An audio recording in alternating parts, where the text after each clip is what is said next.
Hi there, I'm Jonah Javad from Channel 2 Sports alongside Vic Carucci of the Buffalo News here for our weekly Bills breakdown segment. And boy, a lot to talk about this week with the 30-27 win over the Bucs. It looked like they were going to Bills that one away and then able to win it on a Steven Hauschka field goal late in the fourth quarter. I guess not only your reaction to the game, but this one felt a little bit different compared to past years where maybe they would throw this one away. Yeah, I think in many ways, and not to overreact, but I think in many ways it's exemplary of the type of structure that Sean McDermott, that this coaching staff has put in place. Number one, as far as the types of players they have, the way they see each game, and the defensive foundation that's been created, which usually means you're in every game, even when your offense isn't performing as well as you needed to. And a defense that has been as opportunistic as this one is going to create those breaks for you. And that's what you need to avoid, as you put it, a Bills, what had been a typical Bills ending or Billsing it away. I think in the stadium there was a lot of, it was quiet. Right after the Mike Evans go-ahead touchdown, because Bills fans have seen that script play out so many times in the past, and that's what I think it speaks to, this discipline, this belief in the locker room. I asked head coach Sean McDermott about that on Monday at his weekly press conference, and I said, why does this team feel like underdogs, even though they've got a winning record, they're up there in the AFC East? And he said, all the stuff preseason that we're tanking, that was locker room wallpaper material, poster board material. And you're seeing them constantly wanting to prove people wrong, and they love that. They like that us against the world mentality. And it speaks to the makeup of the team, Jonah. You've got players who've come from different places, who've been told that they weren't wanted somewhere else, and the Bills wanted them. Well, it isn't just that the Bills wanted them because they were available. They wanted them for specific reasons, certain character traits that Sean McDermott, that Brandon Beane, the general manager, have been looking for. And I think in so many ways they tap into that. They're reminded, these players, that someone else didn't want you, we do. What kind of statement are you going to make? And the other part of it is, it isn't just the rest of the country that was talking about tanking. That conversation was big here in Western New York, and I think for the sake of these players, it's proving a lot of the skeptical fan base wrong. Beane and McDermott, they like that DNA players who care. It's not all about just raw talent. Let's dive into that game a little bit more, maybe from an X's and O's standpoint. The defense wasn't great. I mean, they got the takeaways like we've seen time and time again this season, but from a yardage perspective, they were bad against the passing attack of Jameis Winston and the Buccaneers. How can they right that heading into this coming week with Derek Carr and a Raiders attack that looked really good against Kansas City on Thursday night? Well, I think you almost have to take away the idea that this defense is going to really shut down opponents, and by that I mean minimize the yards and not have those gaudy numbers that quarterbacks put up.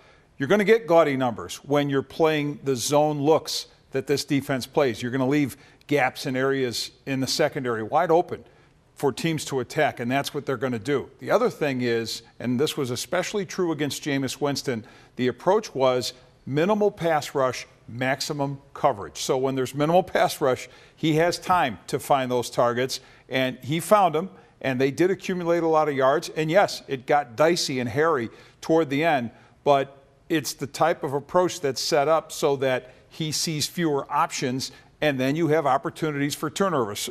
So they only got the one interception, but there were two other opportunities they could have picked off the ball, and then on top of that, you had the fumbles with the pressure. I think with a defense like that, when you're saying you're not going to rush a lot of people, you're not going to do a lot of blitzing, the people you do rush, they do have to generate pressure. Okay, so looking ahead to Oakland this coming week, what does the Bills defense need to do? How do they match up with Derek Carr and Amari Cooper and Michael Crabtree? And it seems like every week the Bills take on a new set of weapons in the NFL, and I guess that's where we're at because it is a passing league. The challenge gets bigger because, number one, Derek Carr, he doesn't get sacked very much. So his O-line is doing a great job of protecting him. He has a lot of weapons, and that's going to be a huge challenge for a secondary that is banged up. You know, you have people that are hurting at the safety position, obviously with Jordan Poyer, at corner with E.J. Gaines. So those are concerns. They're pretty thin, I think, in those areas.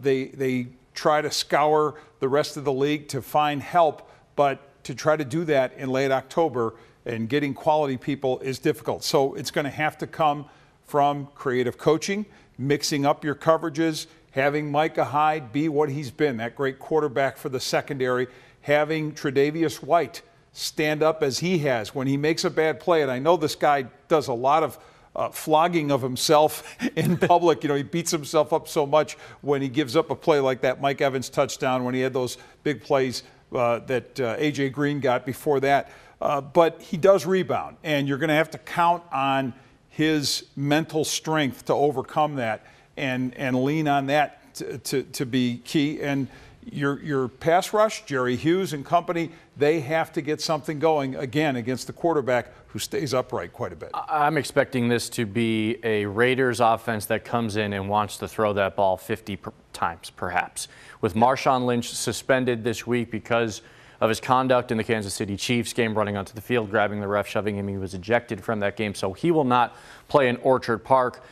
Still, for the first time in 7 years since he was traded. So that Raiders attack becomes a little bit more one-dimensional. I know they've got some backup guys who are okay, but I'm expecting to see a lot of Derek Carr throwing the football, and with that banged-up Bills secondary, that could be something to watch. It could be a factor. They'll attack. They'll definitely attack, but don't assume that they won't try to run and try to get something going, even in terms of attempts. You might not have the greatest success in the world, and the Bills have done a very solid job shutting down the run. And I love the work that Matt Milano has done in place of Ramon Humber, and he's held his own. The rest of the linebacking core, the people in the middle, Kyle Williams. Marcel Darius had his best game of the season. He really stepped it up, I thought, against the Buccaneers. So you're going to need more of that. Again, the linebacker play will have to be outstanding so that you are trying to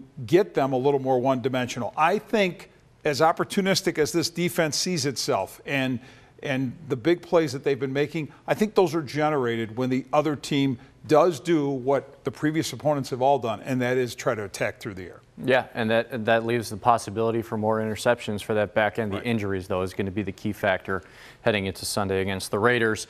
On the other side of the football, though, we'd be remiss if we didn't talk about the Bills' offense. A huge bounce-back performance after that stinker in Cincinnati. LaShawn McCoy finally getting in the end zone twice. Kind of was able to set up the rest of the offense for Tyrod in the game. And I thought Tyrod had one of his better performances in a Bills uniform. What were your takeaways from that side of the football? Because there are also some no-names making huge plays like Logan Thomas, Nick O'Leary, and Deontay Thompson. Very, very impressed with how they pulled it together, especially in the run game, and especially the versatility that Rick Dennison, the offensive coordinator, used in terms of his blocking scheme. They did have some power looks to go along with the zone scheme that he's very comfortable with, but he didn't get stuck on that, and they did, again, throw some variety in there. Listened to the players who complained about the way things were going in the run game during the bye or leading up to the bye and then coming out of the bye, and worked on that. So those are all positive signs, and I thought the return of Cordy Glenn to the offensive line, I don't know if enough has been said about that. He made a big difference, him being back there at left tackle. You mentioned Nick O'Leary stepping up, Logan Thomas. They made huge plays as tight ends. They're going to need more of that because Charles Clay is going to still be out with that knee injury. And then the receiving core. And, the fact that Deontay Thompson can, in one game, show up on a Tuesday and be the leading wide receiver on a Sunday, that might say more about the state of the receiving core. But more of that is going to be needed, and more of Jordan Matthews and others, and Zay Jones, all of them have to collectively pick up that slack. The Bucs defense was awful against the pass heading into that game, so it's not a huge surprise that Tyrod and the offense were able to move the football. The Raiders defense kind of similar to the Bucs in many ways in terms of where they're weak on that side of the football. So it could be another game for Tyrod and McCoy to kind of get going. And if they can make this a one-dimensional Raiders attack, it sets it up well for the defense. So for Vic Carucci, the Buffalo News, we've still got a handful of days until another week of Bills football, but 4-2 right now with Oakland coming to town on Sunday. I'm Jonah Javad of Channel 2 Sports. Thanks for joining us online.